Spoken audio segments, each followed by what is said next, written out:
Assalamualaikum beres, selamat datang kembali di Guru Gembel Channel. Sewaktu Habib Bahar bin Smith ditantang untuk tes DNA karena ada beberapa pihak yang meragukan silsilahnya, maka Habib Bahar mengajukan beberapa syarat. Yang pertama itu adalah bongkar makam Rasulullah dan kemudian ambil darahnya.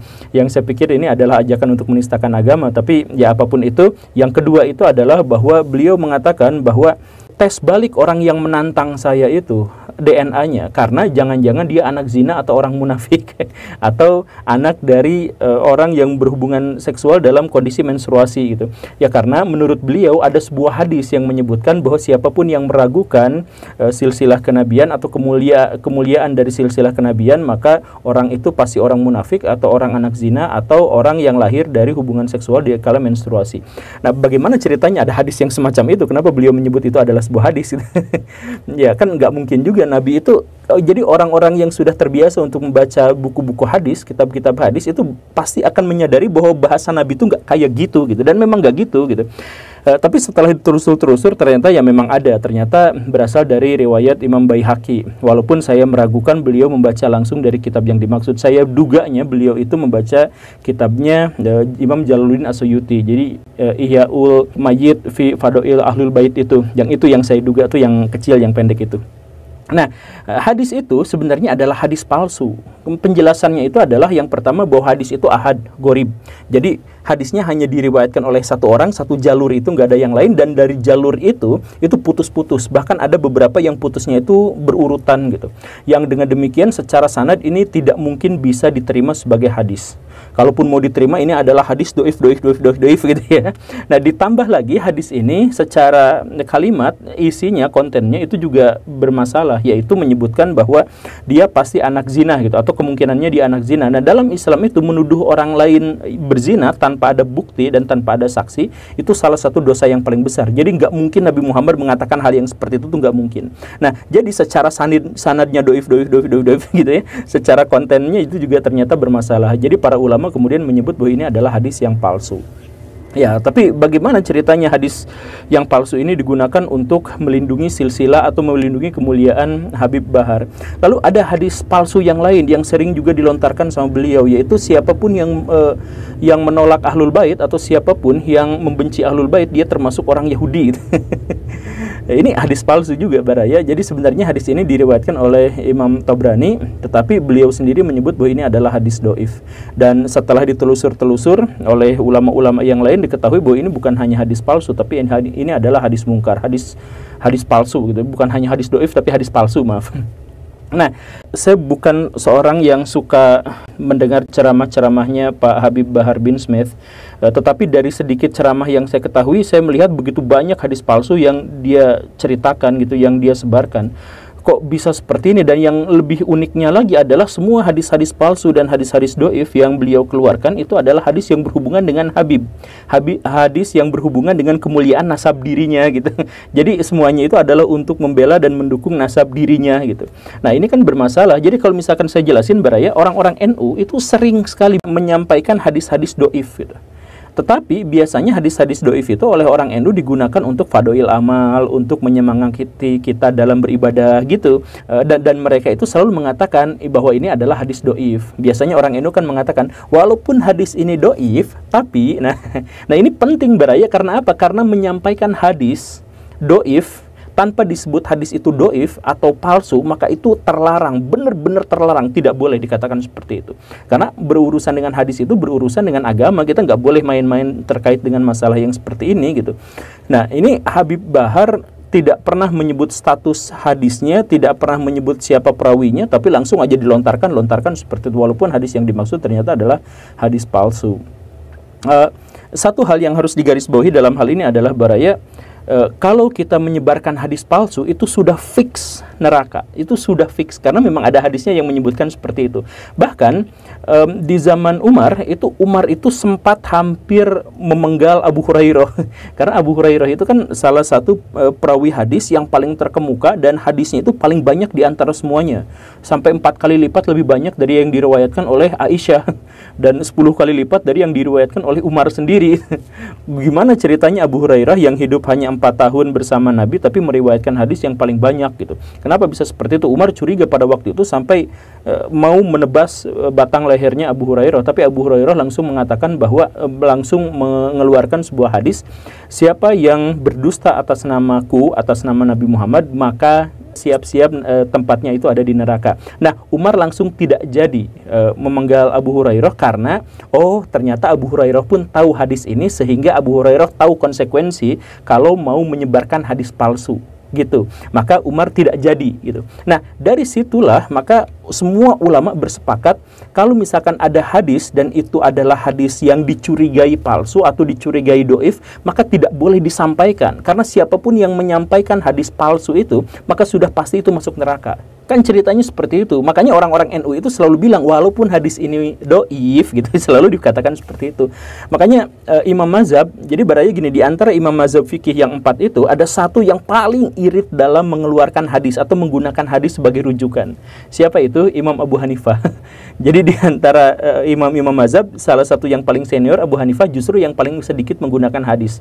Beliau kemudian hanya menggunakan Quran, atau Quran itu ditafsirkan atau menggunakan logika, itu saja. Hadis sedikit sekali beliau gunakan. Kenapa seperti itu? Karena di zamannya dan di kota itu, di kota Kufah, di kota tempat beliau ada itu hadis-hadis banyak yang palsu, banyak yang percampur hadis asli dan hadis palsu, dan metodologi untuk memverifikasi hadis pada waktu itu belum matang. Karena matangnya itu di zaman Syafi'i, di zaman satu generasi setelah, atau bukan satu generasi, karena Imam Abu Hanifah meninggal, Imam Syafi'i lahir gitu. Nah, Imam Syafi'i lahir, barulah matang di situ metodologi kritik hadis, sedangkan di zaman Abu Hanifah itu belum. Nah, karena itu, walaupun sudah banyak masuk pengetahuan Imam Abu Hanifah terhadap hadis itu sudah mencapai sekitar 800.000 hadis, tetapi beliau sedikit sekali menggunakan hadis. Lebih baik menggunakan akal. Karena apa? Karena mendingan pakai akal, pakai istihad, daripada menggunakan hadis, kemudian ketahuan bahwa hadis itu adalah doif atau palsu gitu.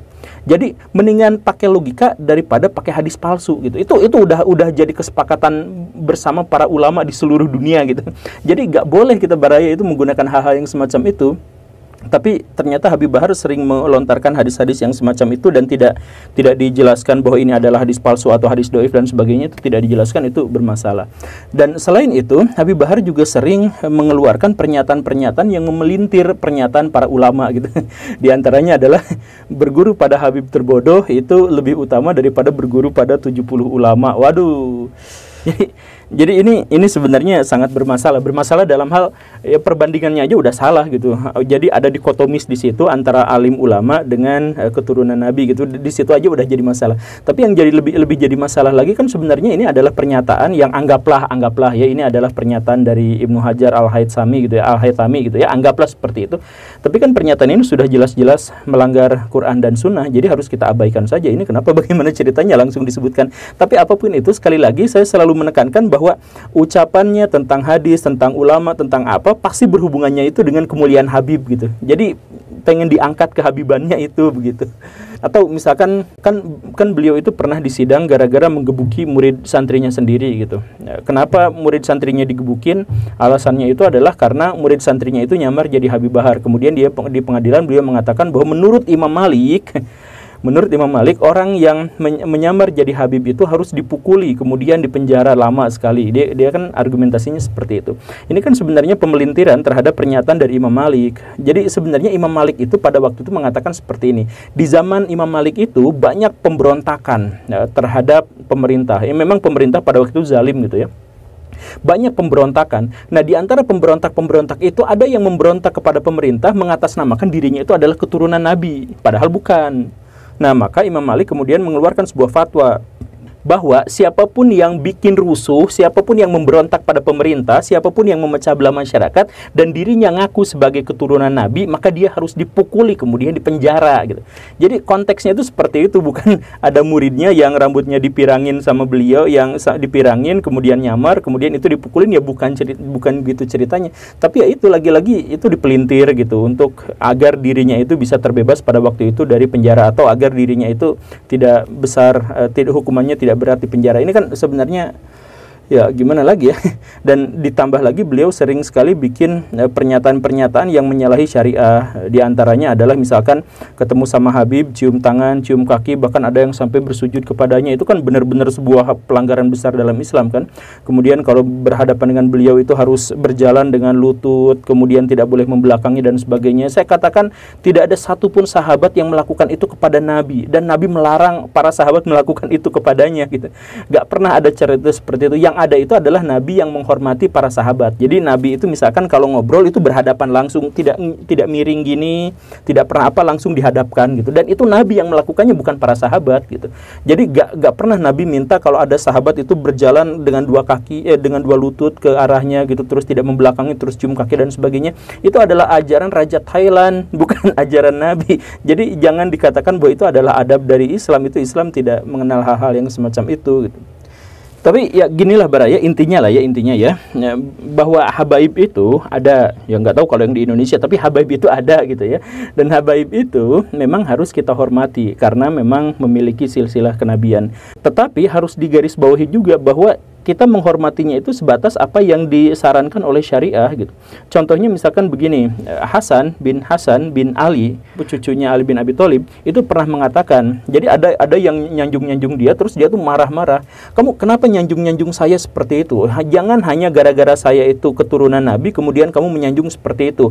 Cintai saya sebagai ahlul bait dan karena kami taat kepada agama. Tetapi bencilah kami kalau kami tidak taat pada agama, kalau kami bermaksiat gitu. Jadi maksudnya apa? Ini kan sesepuhnya para habaib ya, cucu Ali. Nah, maksud dia itu adalah karena kalau misalkan seseorang itu melakukan kemaksiatan, ya dia maksiat saja. Tapi kalau keturunan Nabi melakukan kemaksiatan, maka maksiatnya itu double dosanya karena dia bermaksiat dan karena dia bawa-bawa nama Nabi, kan begitu. Makanya kata beliau, cintai kami sejauh kami mendukung syariah dan bencilah perbuatan-perbuatan kami kalau kami menyangkal syariah. Kan seperti itu. Itu penjelasannya tuh seperti itu. Jadi jangan dijadikan hanya gara-gara ini adalah silsilah kenabian dan sebagainya, kemudian lepas dari hukum, kemudian berhak untuk melakukan hal-hal yang semacam yang jahat-jahat dan sebagainya. Itu nggak boleh seperti itu gitu. Dan jangan juga dibelain. Jadi kalau misalkan ada habaib yang salah, ya tegur saja, karena bagaimanapun kesalahannya itu bisa berlipat ganda dosanya karena alasan-alasan yang tadi itu. Ingat Baraya, ketika menjadi habib itu dia tidak maksum, dia tidak terbebas dari dosa, dia bisa curang, dia bisa jahat, dia bisa kafir bahkan. Dan banyak nabi-nabi yang keturunannya itu juga kafir, itu juga biasa, sudah diakui. Nah, yang paling penting kita hormati, tapi jangan pernah berikan kepada mereka privilege untuk urusan hukum, privilege untuk urusan-urusan yang lain. Ingat, jika Fatimah mencuri, maka Nabi sendiri yang akan memotong tangannya. Redaksi yang lebih panjang dari hadis itu adalah umat sebelum kalian itu hancur berantakan. Gara-gara apa? Ketika ada orang memiliki privilege tertentu, karena orang dia mulia, karena orang itu apa? Ketika dia melakukan kemaksiatan, dibiarkan. Tapi kalau ada orang rendahan, orang bawah, orang miskin melakukan kemaksiatan, dia langsung dihukum. Itu adalah yang membuat sebuah bangsa itu menjadi hancur. Jadi kalau misalkan ada habib melakukan tindakan kriminal, ya hukum saja. Kalau ada dia di antara mereka yang melanggar syariah, ya tegur saja. Tidak ada privilege untuk dia dilonggarkan dalam melakukan kemaksiatan, ya tidak ada seperti itu. Oke, Baraya, itu saja ya. Terima kasih karena sudah menyimak. Saya Guru Gembul. Assalamualaikum warahmatullahi wabarakatuh.